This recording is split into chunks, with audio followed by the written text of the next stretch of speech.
So let's think back at the very beginning of the class when we were looking at identities that are true for logic formulas. So if we have logic formulas A, B, and C, then we know that A or B is equivalent B or C. One is true if and only if the other one is true.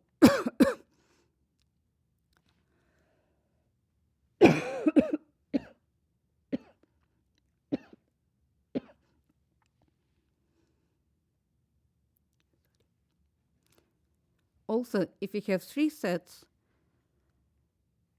A or B or C, you could put parentheses either way. Either you take A or B and then OR of that with C, or you take A or B or C, and again you get the same answer, and so on. The interesting one was the one that didn't behave like numbers, that you could take A and B or C and apply distributivity, a different distributivity laws than for numbers, to get A or C and B or C. And then we had some properties of true and false and a double negation.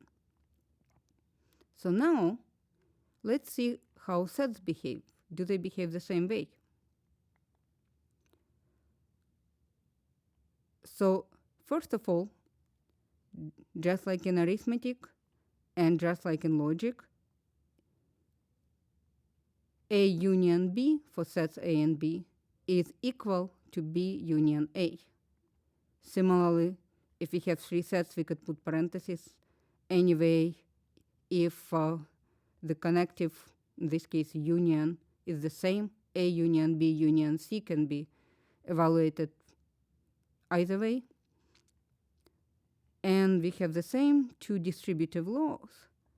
One of them like for arithmetic, and another for sets, not like arithmetic. A intersect B union C is equal to A union C intersect B union C.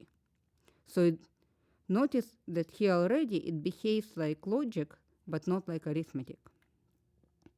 Similarly, we could do identities similar to true and X equivalent to X, true or X is equivalent to true.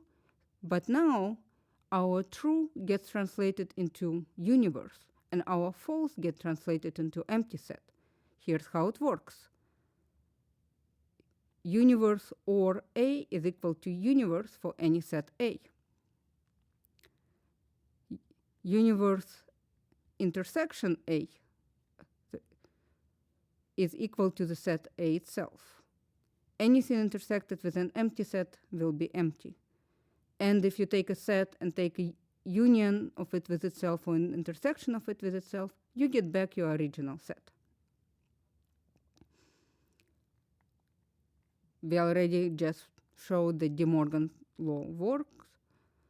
And also, instead of double negation, we have a complementation rule, which says if you look at the complement of a set, you're looking back into the same set. So if you look at A union B and you look at its complement at the white area on the first picture, if you look at the complement of its complement, you're back in the blue area in A union B. So here's how the translation goes. Instead of negation, we have a complement. Instead of and, we have an intersection. Instead of or, we have a union. False becomes empty set.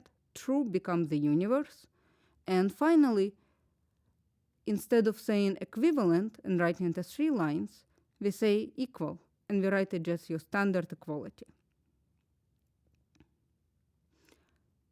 Now with this translation, really all the identities become pretty much the same.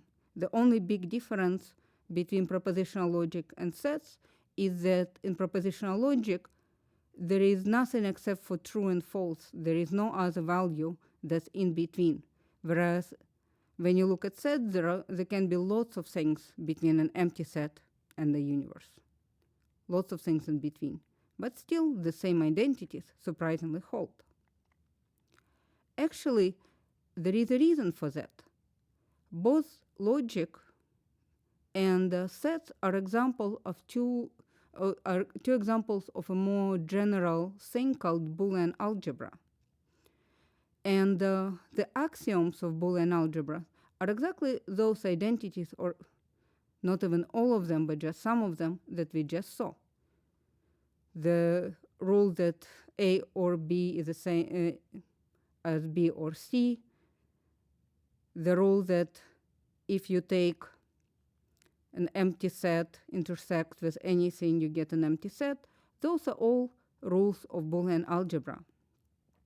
And if you take some other courses, 1003, where you study Boolean circuits, you will see exactly the same identities holding in that case.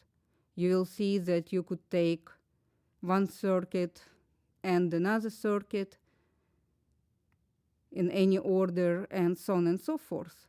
That will be one more example of Boolean algebra. So the notation in those situations are different. And you need to always type check to make sure you're using the right notation for what your setting is, so that you're not given a set to a program that expects a formula and vice versa. But the underlying algebra of logic and sets happen to be pretty much the same thing. They're both examples of Boolean algebra.